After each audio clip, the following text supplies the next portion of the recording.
I'm Pietro Tagliavini. I'm here with Lisa Miranda. Hi, Lisa. Hello. How you doing? Good, and you? Yeah, we are here at Venice Film Festival, and we are gonna talk a little bit about Lisa. So, Lisa, a quick presentation. Who is Lisa Miranda in a few words? I am an actress. I am a filmmaker. I am a lover and passionate human being. Oh, wow. It's interesting because at the beginning you didn't want to become an actress, you wanted to become a lawyer, right? Here's the thing. So I have loved art my entire life. I was an only child, so I used to draw for hours and hours, and I thought I was going to grow up to be a painter. And because I was the first person in my family born in America, I felt I was obliged to choose a career that was very safe. You know, and law was something that came very naturally. I was in competitive ethics and mock trials where you put on fake trials, and I would always win awards. But I was acting. But I was like, I'd be a great lawyer. And I realized the kind of law that I really wanted to do, like international and human rights, I realized you don't need that degree to have that kind of impact in the world. So at a certain point, I gave myself permission to do what I really want to do and to just be who I am. And it's funny because all of the people I studied with who became lawyers, they think I have the cool life. I'm like, no, my life is crazy. Your life is so awesome. But it feels good to hear. By the way, you graduated in philosophy, right? I have a degree in philosophy. And did it help in your career, having a degree in philosophy, or? Thinking, being confident, having exposure to a lot of complicated things have helped me in every area of my life. So I loved getting an education. You know, it's so funny. I had been offered a free master's and it was going to be in Rome. But I was studying for law school, so I turned it down. Free in America means a big deal because we don't give anything for free in America. But it's so funny because life always brought me back to Italy. Oh, wow. And is it your first time at the Venezia Film Festival? Yes, it is, and I love it. It's so wonderful. So please describe the festival in a couple of words, 3 words.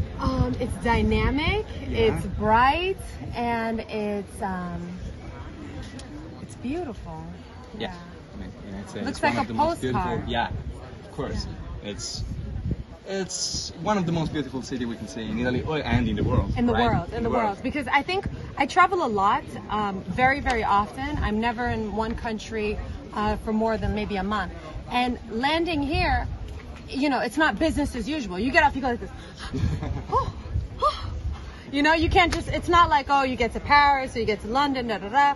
No, here, you got to take it in, and it's so beautiful. Even Rome is like that. But Rome, you can still just ba-da-ba-da-boom, ba-da-ba-ba, you know, but here you can't. You have to stop. But Rome is chaotic. Venezia is less chaotic, right?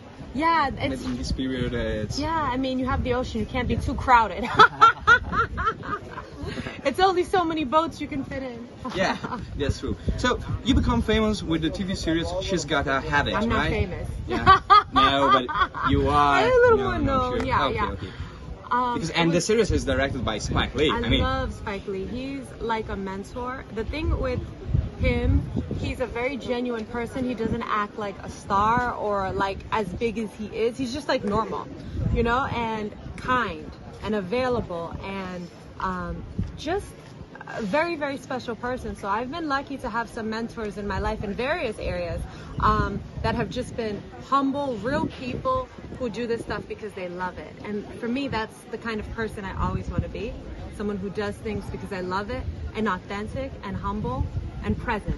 You know, not like, oh, I can't wait for the next thing. No, I'm here with you right now, and I have to breathe in and be available. Yeah, I think it's also compelling working with Spike Lee. He's so normal. No? He's so normal.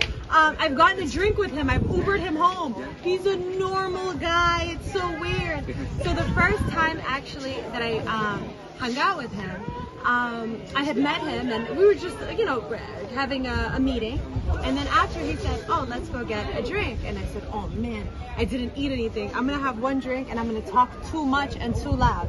But I was like, I don't know. I don't want to say no. So we go across the street from his office and we have a drink, and the only thing in my mind, the only thing I could ask this man, I was just like, had one sip, I put it down, I was like, what is Beyonce like? Do you know Beyonce? He's like, yeah, she's cool. And I was like, wow.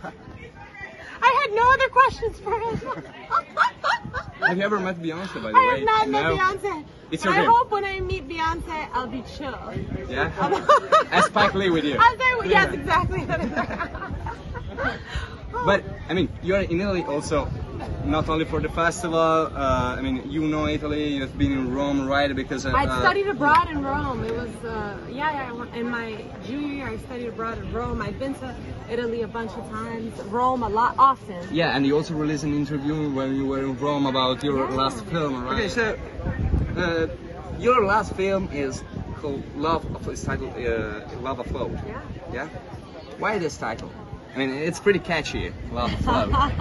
It's a story about a woman who falls in love with a guy after she inherits a boat and she has to go and get it fixed, and it's one of those love stories, and I'm her best friend, and I think, you know, and I'm encouraging her to come back from this getaway that she's at so she can return to her normal life. But as fate would have it, she falls madly in love and changes her whole life for the better. And of course, as a good friend, you're like, follow love. Yeah. Yeah, So it's also difficult to perform in a film where I mean the topic is love. It's a compelling topic, right? It's the most important topic. Yeah, The most important topic.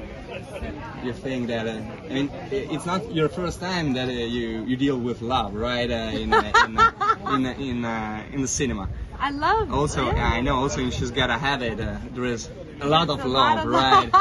The search for love, and I Yeah. think you find love when you let go. When you stop searching, I think it just comes to you, because I think you have resistance against what you want when you're pushing for it. I mean, and you have a big love, which is Capo Verde, right? Your origins. Yeah, I do. I am actually finishing a documentary there right now. Exactly. Speaking. Yesterday, I did we had a photo shoot for the cover of the film.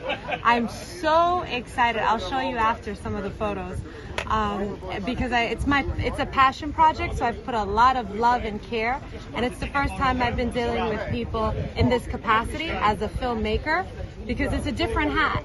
You have to communicate with people different. You have to also understand their language, the technical language, and the cultural language. So it's been a good lesson and really inspiring me to be behind the scenes. I really enjoy being behind the camera. You really enjoy to be I behind love the camera. it. I love it. And what about Lisa Miranda beyond the scene? Not beyond the camera, beyond the scene. Beyond? What do you like to do in your free time, if you have any? I don't think that you have a lot of free time. Family. I love to hang out with family. Kids. Yeah. I will do anything to hang out with little kids. I have a big family. There's 30 first cousins. Oh, wow. My mom has 12 brothers and sisters. My father had like 14. There's a lot of kids. And I was in Boston a week and a half ago. I was just like, what do you guys want to do? Let's go. Let's have fun. And I'm like I'm an older cousin, so more like an aunt. And I like to do, the parents will say no. They'll say no more ice cream. No, not the whole day at the park or the amusement park. I say, let's go. Let's sleep there. You were as child as them. Yes, Right. and always they tell you stop, that's enough, blah, blah, blah. Me, I say no. More is more is more. You say that as there was a child, right? When I was a kid, I grew up with just my mom, and we didn't have a lot of money, so I couldn't have. And she was, very like careful about how she spent. So when I got my first job, oh, I had so much fun. It was commission, so I worked at a shoe store. The more you sell, the more you make. I made a lot of money as a kid. First big purchase, Spice Girls tickets. $400 a ticket. I bought 2. I called a friend, let's go. I want the most expensive, the best seats, most expensive. My mom never knew. She would have told me I'm crazy.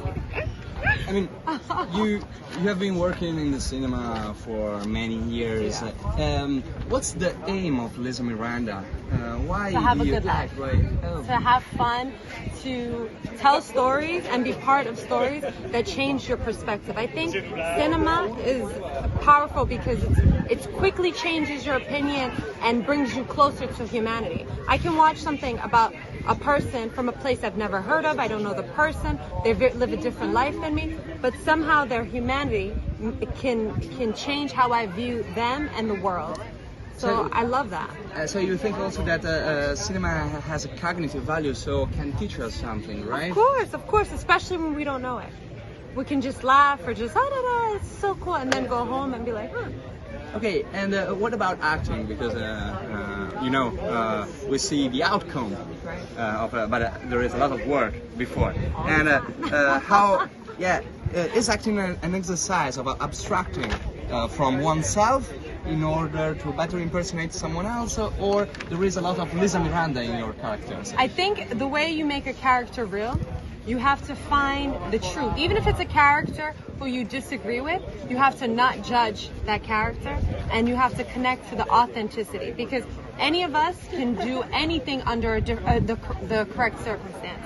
So it's finding the truth and making that a person whole. Even if the character's flat, just the bad guy. How can I make this well-rounded, authentic, and true? Yeah.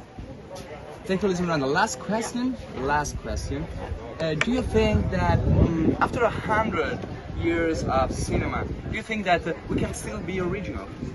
100%. Every day, life can be a comedy. At the very least, always. Every human experience is a story. So we can always, and there's so many stories that haven't been told yet. In Asia and Africa and Latin America, indigenous people, there is endless stories to be told. Lisa Miranda, thank you, Gothanews. A big hug and see you soon. Thanks for having me. Ciao.